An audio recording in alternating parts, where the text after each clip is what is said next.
You ever see that one movie or listen to that one album that people hate on impact, but years down the line it's seen as a masterpiece? That's the NFL with quarterback Matthew Stafford. Stafford now is among the more beloved quarterbacks football offers, but it wasn't always this way. To fully examine this renaissance in the public eye, it's time to go back to 2008. Long ago, the Detroit Lions had cemented themselves as the NFL's biggest laughingstock. In 2008, Detroit logged in the first 0-16 season ever. No team in the 2000s had a worse win percentage than they did. And the only reason they aren't alone in last place with the fewest wins during this decade is because the Texans started playing in 2002. Up to this point, they only won one playoff game in the entire Super Bowl era. And the greatest player they ever had retired at the age of 31 in a bitter feud between player and organization. But in the team's darkest hour existed a faint silver lining. They had the number 1 pick in the 2009 NFL Draft, using it on Georgia quarterback Matthew Stafford. Stafford will lead a rollercoaster ride of thrills, confusion, disappointment, and hope. So let's dive into the chaotic sea that is the Matthew Stafford Detroit Lions. What also happened in 2009 was the end of the Lions' 19-game losing streak. In their first 2 games under new head coach Jim Schwartz, they were T-boned by the 2 teams that would meet in that year's NFC Championship, and Stafford understandably struggled with a touchdown and 5 interceptions. But the streak ended in Week 3 against the Redskins in a 19-14 win, and Stafford had a solid enough rookie performance. It was a beautiful moment for a team and a city affected by the Great Recession of 2008 that hit Detroit hard. That's another reason why a win like this is so special, and why Stafford himself will provide one more in 2009 to keep fans going. This Week 11 win against the Browns will also be one of 2 moments Stafford will be best known for during his time with the Lions. He was in an all-time great QB duel with Cleveland's Brady Quinn, needing to travel 88 yards with no timeouts and 1:46 left to win the game. All of a sudden, 8 seconds left. Detroit is at the Cleveland 32. Stafford's desperation pass to the end zone is picked off by Brodney Poole. However, a rare defensive pass interference call on a Hail Mary gives the Lions an untimed down. Stafford unfortunately cannot be there to participate, as on the throw he was drilled in a brutal hit that caused a separation in his non-throwing shoulder, leaving backup Dante Culpepper to try and win the game. But here's the thing about Matthew Stafford. While many things will be inconsistent from here on out, what isn't is his toughness. And as we'll see here, it's going to take a lot to take him out of the game. The Browns call a timeout to get settled, but this allows Stafford to come back in the game bruised and beaten up. With one last chance at victory, a crippled Stafford responds and throws the game-winning touchdown to tight end Brandon Pettigrew. The victory and performance from Stafford, who threw for over 400 yards and 5 touchdowns, earned him a well-deserved great deal of respect, and to this day, people will endlessly rave about this performance. A dislocated knee ended his season 2 weeks later, and Stafford threw 13 touchdowns to 20 interceptions in 10 games. This team needed some time before it could clean up the mess the previous 9 years of the 2000s spilled all throughout Detroit. Besides, the flashes Stafford showed were promising.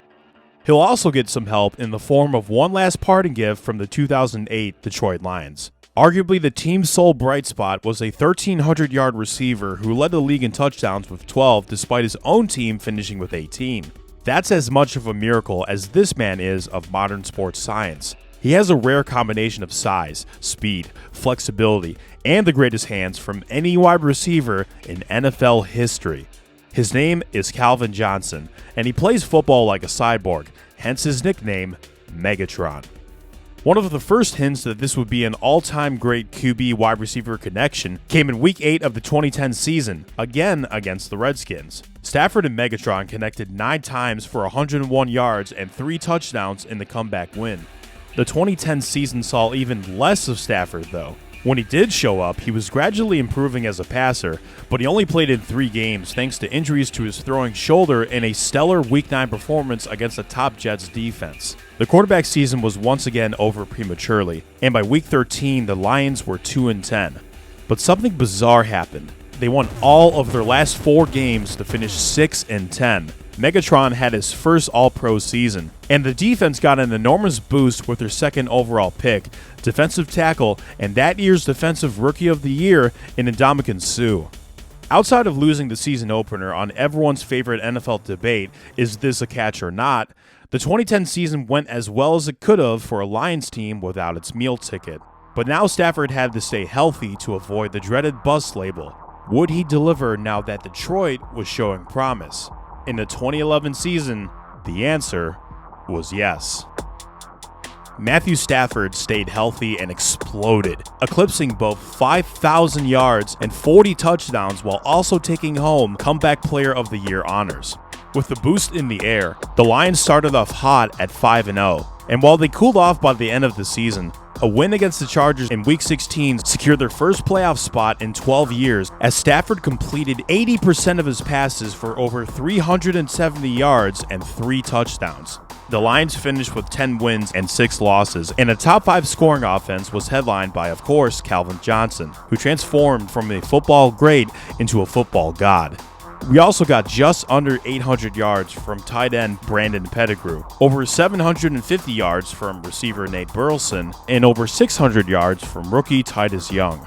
These Lions also had a flair for the comeback, winning 3 games in which they trailed by 3 scores, a first for the NFL. With his team sitting at 7-5, Stafford balled out in the last 4 games, 3 of them wins, throwing for 377 yards per game, 14 touchdowns, and just 2 interceptions. Detroit kept their wild card matchup at New Orleans close, and I mean really close, through 3 quarters. Stafford played well. Megatron played freakishly well. But the more experienced Saints outscored the Lions 21-7 in the 4th quarter, ending the team's best season in ages. But the steps they took were many. As their division rival Packers were crushing teams left and right, the Lions were looking to be a promising adversary going into the 2012 season. They finished 4-12. Only 2 offenses produced more yards, and the defense was okay-ish at preventing them. The issue comes from points. The offense was middle of the pack in scoring, and the scoring defense was among the league's worst. Stafford himself had one of the weirdest seasons you will ever see from a quarterback. He just barely missed back-to-back seasons of 5,000 yards passing, but threw just 20 touchdowns to 17 interceptions. He set the NFL record for pass attempts with 727 of them, as he became the first quarterback to reach and surpass 700. Stafford has had one of the strongest football arms quite possibly ever, but that it will remain intact for many years beyond this point is nothing short of a miracle. What was looking to be an offense with loads of potential turned into the Matthew Stafford Megatron show. None of the other skill players could hold the fort for these two. Regardless, the connection reached historic proportions. In Week 16, Megatron had the chance to eclipse one of the NFL's most treasured records, the single-season record in receiving yards. Megatron entered the day needing 182 yards to break Jerry Rice's record from 1995. By the end of the night, he had gotten 225, forever sketching himself in NFL immortality. The Lions are down 31-16 with under 3 minutes to go when he breaks the record, and the crowd lavishes him with cheers. There's no indication that the Lions are undergoing a disastrous regression from the previous season. No indication that they will end up losing this game, and no indication that they will end this drive without a score. For a rare moment in time, these Lions fans were proud that they witnessed history. Even in a loss came some sort of win. Only 2 teams had a worse turnover differential than the 2012 Lions, and they were 3-9 in one-score games. To get back to the playoffs, they had to improve in both areas. The 2013 team gave it a shot. Stafford was able to get his first 1,000-yard rusher in the form of veteran back Reggie Bush, giving some degree of balance to the Lions' offense. What a surprise, Megatron had another amazing season, his 4th straight as an All-Pro, and Stafford threw for more touchdowns than in 2012 while, again, throwing for more interceptions, 19 this time. But the point was, he and the offense had an easier time punching it into the end zone. Here's the second victory Stafford's best known for as a Lion that I previously mentioned, Week 8 against the Cowboys. He grew up in Dallas as a Cowboys fan and had already led a comeback win 2 years prior in Dallas. Who was up for round 2? Stafford had no timeouts remaining, 80 yards, and 62 seconds left to make a Lions victory possible. With a bazooka for an arm, he only needs 48. After threading in a seam pass to Megatron to get him to 329 yards on the day, Stafford frantically gets the rest of his offense lined up so they can clock the ball. But that's exactly what he wants you to think. Stafford instead fake spikes the football, reaching over the plane to score a memorable, heart attack-inducing, game-winning touchdown. That win masked a similar problem the 2013 Lions had to the 2012 squad. They were struggling in one-score games, 4-6 in those contests. Down the stretch, we saw some of the most demoralizing finishes in Detroit Lions history. Facing the Bucs in Week 12, Detroit was the victim of 2 of the weirdest turnovers I've ever seen. A few weeks later against the Ravens, the Lions were a 61-yard field goal miss away from victory, only to then realize they were facing the most accurate kicker the NFL had ever seen. This won't be the last time Justin Tucker makes a game-winning kick of more than 60 yards in Detroit. The week after, the Lions blew a 7-point lead after a ball off the hands of a receiver was intercepted for a Giants touchdown. And after Jim Schwartz ran out the clock with 28 seconds left and 2 timeouts, the Lions would lose in overtime. If 2 to 3 plays went differently in at least 2 of these games, the Lions might have won a weak NFC North. But alas, a 6-3 start snowballed into a 7-9 finish, and Schwartz would be fired at season's end. Stafford was also fielding the usual questions a quarterback gets on a struggling team. His stats are fantastic, sure, but can he play well when it matters? Can he guide his team to the Super Bowl? Considering what he inherited, it wasn't 100% fair to give Stafford blame for that, but at the same time, it was a little understandable considering his talent, hype, and a stat sheet seen as empty calories. But for the Lions and new head coach Jim Caldwell, another question popped up. What if Matthew Stafford had a defense?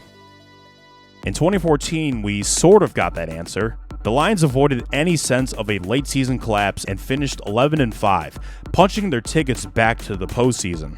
At long last, we saw the breakout of a Lions defense that was among that season's best. Their number 1 rush defense also allowed the 4th fewest yards from any team against the run since 2000. One might say this was a bit historic. As for the offense, well, it wasn't awful, but it definitely underachieved relative to the help the defense was giving them. Let's look at the positives, though. Stafford achieved his first Pro Bowl season, probably to make up for the robbery he got in 2011 when he wasn't selected. Megatron had another great season, and if his numbers look a little less impactful for 2014, that's because 1, he missed 3 games, and 2, free agent receiver Golden Tate had a fantastic year, the first of 4 consecutive seasons with 90 catches with the Lions. Stafford also helped the team lead 5 fourth-quarter comebacks and game-winning drives, including this one against the Dolphins, where he threw a spectacular sidearm game-winning touchdown to underrated receiving back Theo Riddick. The Lions had a chance to win the NFC North and even secure a first-round bye in Week 17 against the Packers, but fell short in their quest, meaning they had to travel to a place all but familiar to Stafford, Dallas.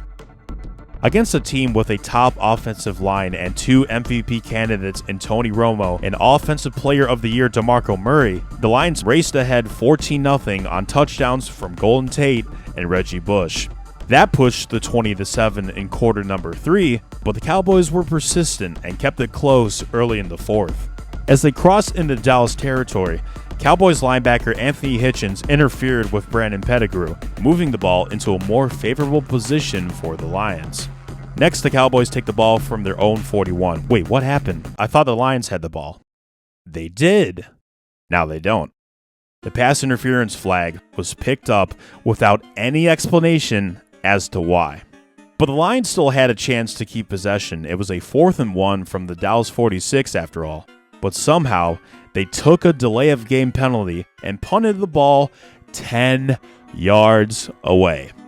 The Cowboys put together an 8-minute go-ahead touchdown drive that may or may not have had further help from the refs. So Stafford went back to work with 2.5 minutes and 2 timeouts left in his pocket.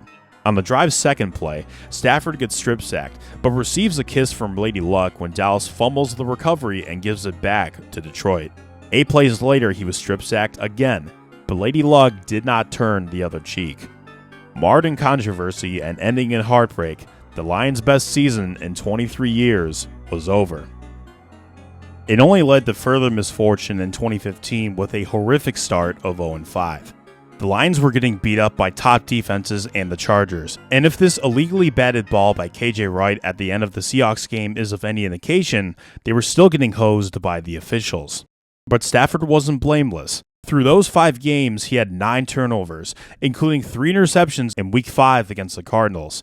After seeing his QB throw 2 interceptions in the first half, Jim Caldwell told Stafford, "You're being benched if you throw another one." Stafford said, "Alright, bet," immediately threw another one and was benched for a quarterback that played for the 0-16 Lions. He was back as starting QB the following week in an overtime win against the Bears, but the deep passing gunslinger was in an underneath-heavy passing scheme that largely constrained what he was best at, coupled with an offensive line that by week 8 was getting him into brutal hits. Offensive coordinator Joe Lombardi was fired after Week 7, and after Week 8, so was general manager Martin Mayhew. Mayhew built a terrific defense in 2014, but in 2015 it blew up with a little setback. 2014 was Ndamukong Suh's last season with the Lions, before he took a gargantuan deal to play for Miami. In that year's draft, Detroit had a chance to find him a partner in crime and eventual replacement. They had the option of taking game-changing defensive tackle Aaron Donald, who, by looking at these accolades, is one of the greatest football players of all time. Instead, the Lions took tight end Eric Ebron, who isn't the absolute worst pick the Lions have ever made, but in hindsight, passing on one of the greatest players in NFL history was a huge blow. Everything that could go wrong for the Lions at this time did. Both sides of the ball were fundamentally broken. Their new offensive coordinator's name was Jim Bob Cooter, and their next game was against the Packers on the road at Lambeau Field, a place they had lost 24 straight games in. But you know what happens when Lions are pitted in a coliseum, right? After 13 sacks in his previous 2 games, Stafford received 0 against Green Bay. It wasn't the cleanest game, but he and Detroit were up 18-10 with 36 seconds remaining. That's when a Green Bay touchdown and failed 2-point conversion cut the lead to 2. And after a successful onside kick from a bobble by Megatron of all people, the Packers drove all the way to the Lions' 34, where Mason Crosby's game-winning 52-yard kick became a game-losing miss. The Lions had done what was impossible, their first win at Green Bay since 1991. Another win followed against the Raiders, then another on Thanksgiving against the Eagles in a game where Stafford threw 5 touchdowns without any turnovers. In his last 8 games, Stafford was playing like a top 5 quarterback, committing just 3 turnovers in the stretch. The numbers between his first and second half splits were night and day, impacted by a change in play calling and a benching that actually might have been a turning point for the rest of his career. Sure, they lost a home game to the Packers on an untimed Hail Mary that spawned from a controversial face mask penalty as time expired, but Stafford had looked on the darkest day of his career as he always had, and moving on to the next week. It was like Matthew Stafford was reborn, as were the Lions, who recovered from a 1-7 start to somewhat salvage their season at 7-9. At least they got to end it on a high note. In a close win over the rival Bears, Stafford threw for just under 300 yards and 3 touchdowns, while the great Megatron caught 10 passes for 137 yards and a touchdown. That would be the last game of Calvin Johnson's illustrious career. Citing injury concerns associated with the game of football and the Lions' lack of a deep playoff run during his time there, he retired after 9 outstanding seasons, and thanks to contract demands, encountered a time-consuming beef with the front office that left feelings bitter.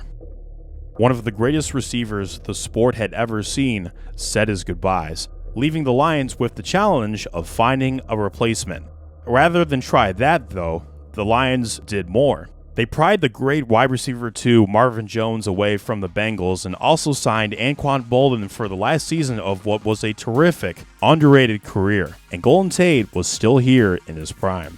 With that, the 2016 Lions recovered from a 1-3 start to win 8 of their next 9 games. This felt like a team playing on hard difficulty all year, evident by Stafford's NFL record 8 fourth-quarter comebacks and 8 game-winning drives. They all stick out, but 2 really stick out. First is the Lions' Week 9 overtime win over the rival Vikings, where Stafford throws at the sideline to Golden Tate, who is not only one of the greatest receivers after the catch, but one of the greatest receivers at showing disrespect. Tate spins his way out of trouble. Then, instead of simply walking in for the game-winning score, he jumps and drop kicks a defender in for the game-winning score. Second, in Week 14 against the Bears, Stafford throws a pick six to give Chicago the lead, then uses a continue to lead a game-winning touchdown drive where he conducts the go-ahead score. Sadly for the Lions, they dropped their last 3 games against playoff teams to finish 9-7 and failed to secure the NFC North.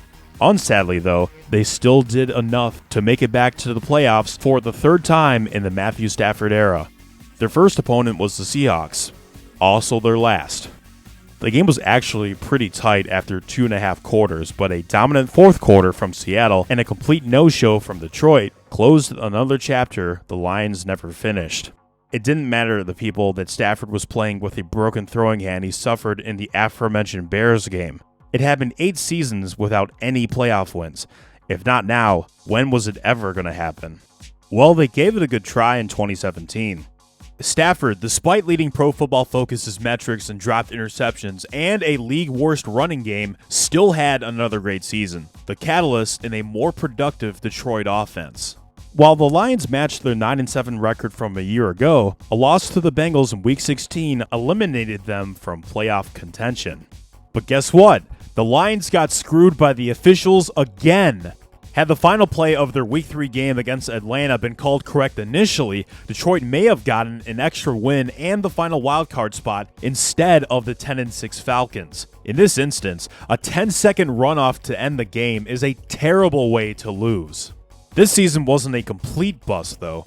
The Lions had done something they hadn't in 26 seasons, a sweep of the Packers. Yeah, both games were without Aaron Rodgers, but Lions fans will take what they can get. They were one of only 13 teams to beat the Browns, and they crafted back-to-back winning seasons for the first time since 1994 and 1995. At last, some resemblance of consistency. So after Jim Caldwell was fired after back-to-back seasons of 9-7 weren't good enough, the Lions hired Bill Belichick disciple Matt Patricia to be the new head coach and immediately went 6-10.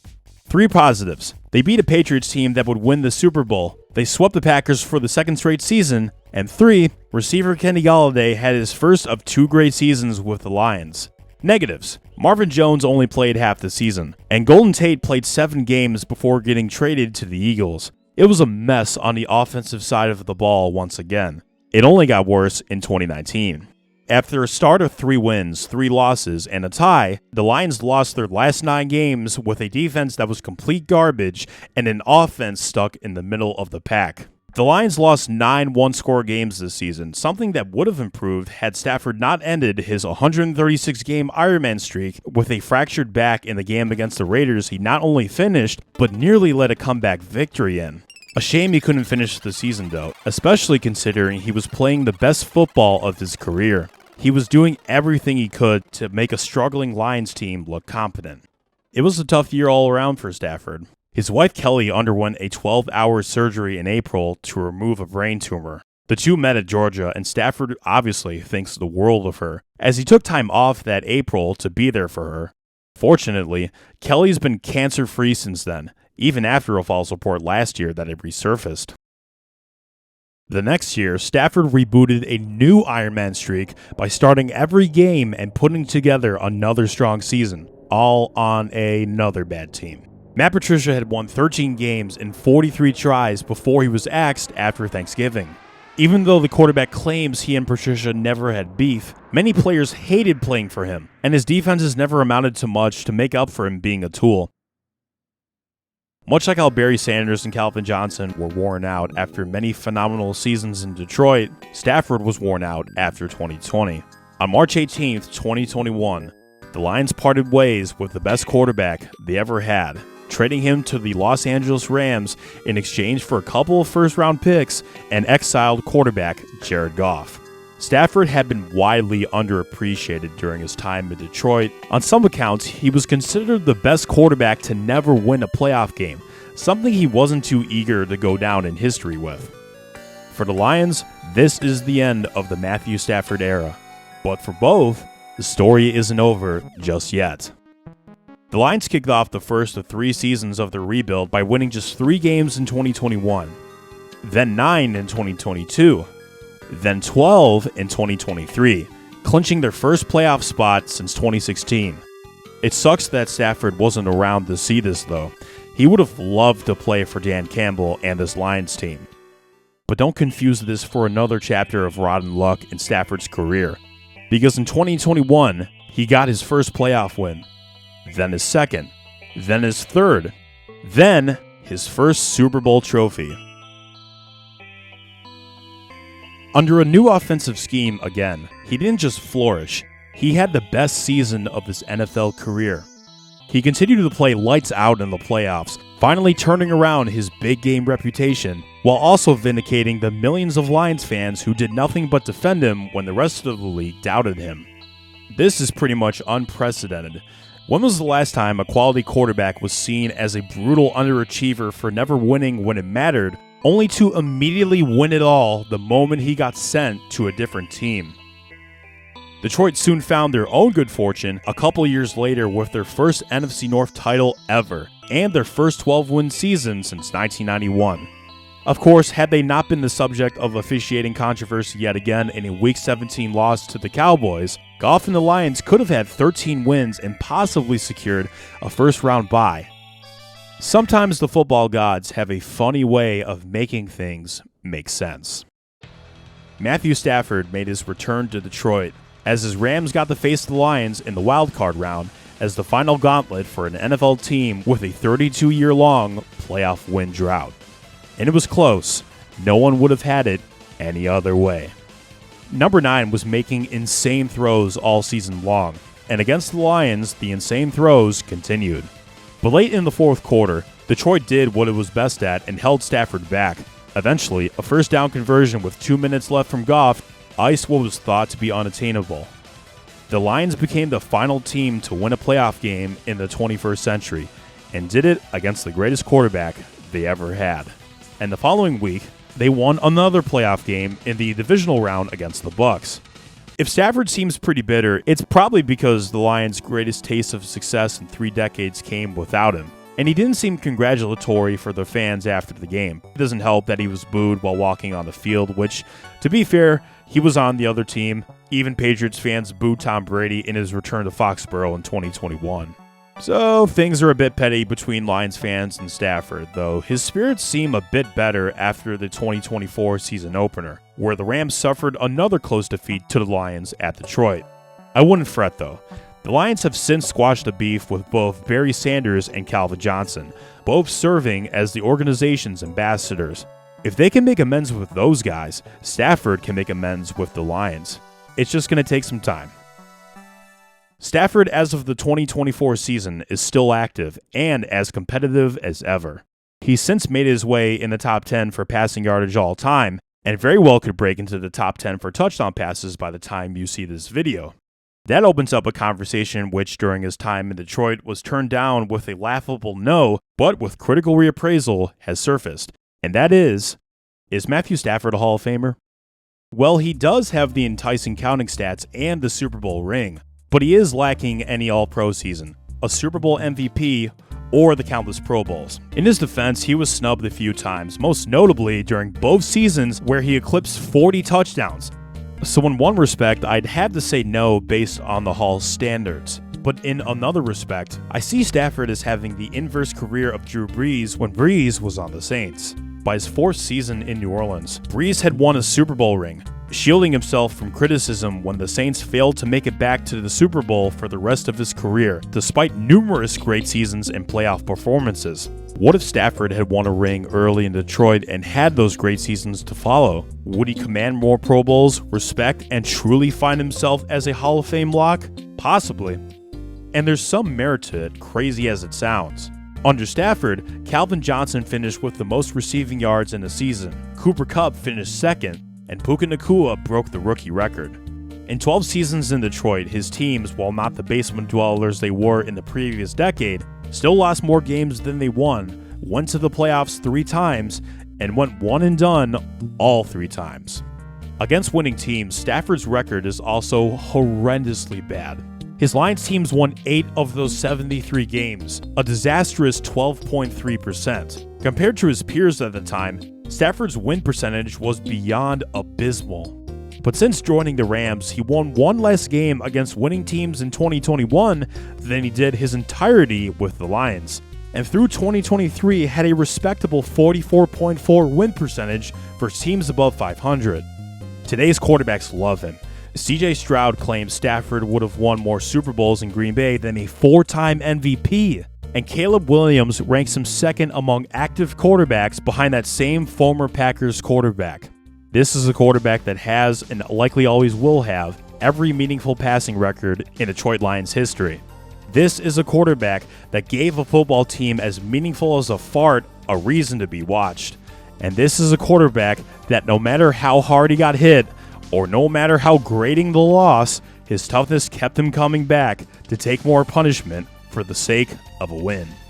The Matthew Stafford Lions may not have had the most success, but for both parties, it was a massive stepping stone for greater things beyond. And if you need an idea as to how great his career has been, don't worry. Any Lions fan will let you know.